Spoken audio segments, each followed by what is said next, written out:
People's Republic of China is a country with a political system and rule very different from Western democracies. China's system is built on the foundation of a single ruling party, the Chinese Communist Party-CCP. This system is officially described as socialism with Chinese characteristics, communism adjusted to China's traditions and national conditions. The ruling party is the central pillar of politics and the highest authority. The Constitution of China clearly declares that the party leads politics, the military, and the government as a whole. It has been the only power in charge of the country since 1949. The party was formally founded on July 1st, 1921, by students and young intellectuals who were inspired by the Russian Revolution of 1917. The first Congress of the CCP began in Shanghai on July 23, 1921. However, police and foreign agents in the city discovered the meeting, forcing the delegates to suspend it. They then moved to a small boat on South Lake in Jiaxing, Zhejiang province, where the founding Congress was officially concluded. When the CCP was established in 1921, China was going through what is described as a century of humiliation. Different parts of China were under foreign control. The most important were the British Empire, which seized Hong Kong after the Opium War, 1842, and dominated a key trading port with huge economic influence. France, which controlled parts of southern China and even administered sections of Shanghai. Japan, which occupied Manchuria and Taiwan, forcing unequal treaties that gave it ports and resources. Germany, which controlled Shandong province until World War I, after which Japan took over. Tsarist Russia, and later the Soviet Union, which held influence along China's northern borders and exploited its weakness through special treaties. The United States, which enjoyed special trading rights and political influence over ports. This period between the 1840s and 1949 is what the Chinese call their 100 years of humiliation. At the beginning, the Communist Party had only about 50 members, but it grew quickly, launching a strong political movement to expel foreign powers and overthrow the monarchy in China. At the same time, there was another strong party, the Nationalist Party, Kuomintang, KMT, led by Chiang Kai-shek. The two parties had different visions. The KMT focused on nationalism and building a modern state, but relied heavily on elites and foreign support. The CCP wanted to build a communist society representing workers and peasants, inspired by the Russian Revolution. When Japan invaded China, 1937 to 1945, the two parties temporarily united to resist the foreign enemy, but their alliance did not last. They clashed over how to govern and who should lead the country. After World War II ended and Japan was defeated, a bloody civil war broke out between 1945 and 1949.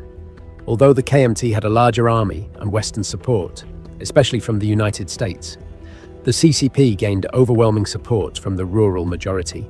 They won decisive battles, and in 1949, the CCP captured Beijing. On October 1st, 1949, Mao Zedong declared the founding of the People's Republic of China. Meanwhile, Chiang Kai-shek and his forces fled to Taiwan, establishing a separate government that still claimed to be the legitimate authority of China. Today, the CCP is the largest political party in the world by membership. The number of official members has reached 100.27 million. These members include workers, students, farmers, intellectuals, and entrepreneurs. This means the party has influence across all sections of society.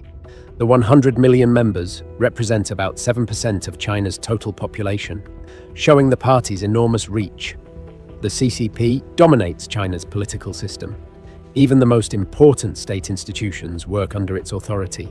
The National People's Congress, NPC, which functions as China's parliament but is fully subordinate to the party. The State Council, equivalent to the government cabinet, whose ministers are all party members or strong loyalists. The courts and legislative bodies, which also serve under party supervision. The CCP is led by the Party General Secretary, who is also President of China and Chairman of the Central Military Commission. Currently, that position is held by Xi Jinping. The party has a complex structure with multiple organs, such as the Central Committee, the Politburo Standing Committee, which is the supreme decision-making body. The Central Committee has 205 full members and 171 alternate members. It is elected during the National Party Congress, which is held once every 5 years. The National Party Congress is the largest political event in China, with nearly 2,300 delegates. But most of the important decisions are made before the meeting.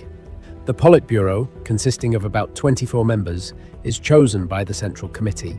Its role is to coordinate all the major affairs of the party and the state: the economy, security, foreign policy, and social development. The Politburo meets regularly. The Politburo Standing Committee, PSC, is a smaller body within the Politburo, consisting of around 7 members. It is the most powerful group in the country, controlling the daily political decisions of both the party and the state. It is the true center of power in China.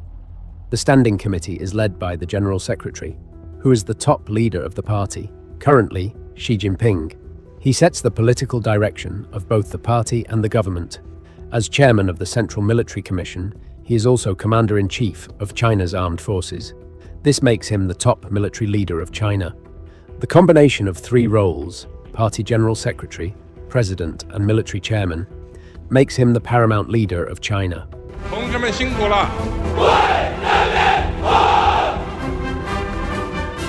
Xi Jinping has been China's top leader since 2012, when the Central Committee and the Politburo Standing Committee elected him General Secretary.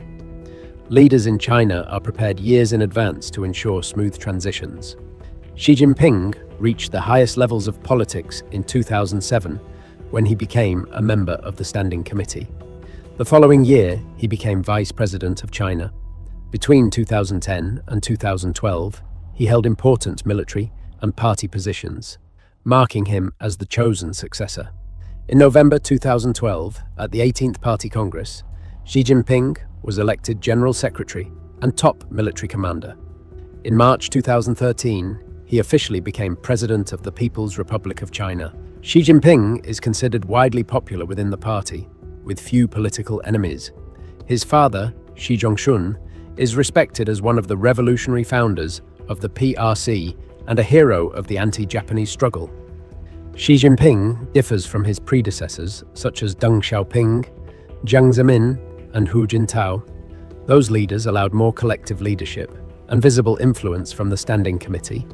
But Xi Jinping has centralized power, holding all 3 top positions. Many observers compare him to Mao Zedong in terms of personal authority. Hu Jintao and Jiang Zemin each served only 2 terms as president. But in 2018, Xi Jinping pushed through constitutional changes that removed presidential term limits. This means he can stay in power indefinitely. Since 2012, Xi has strengthened the CCP's control over all other state institutions. Party oversight has been extended to companies, universities, and local governments. A sweeping anti-corruption campaign has punished thousands of officials since 2012. Economically, China has grown dramatically. In 2012, GDP was about $8.5 trillion. By 2025, it is expected to reach $18 trillion. China is already the 2nd largest economy in the world and is predicted to surpass the United States. Earlier leaders focused mainly on domestic development. Xi Jinping introduced the idea of the Chinese dream and launched the Global Belt and Road Initiative to expand China's international influence. The CCP is built with a strict structure to preserve its rule. It is the only force that controls power in the country.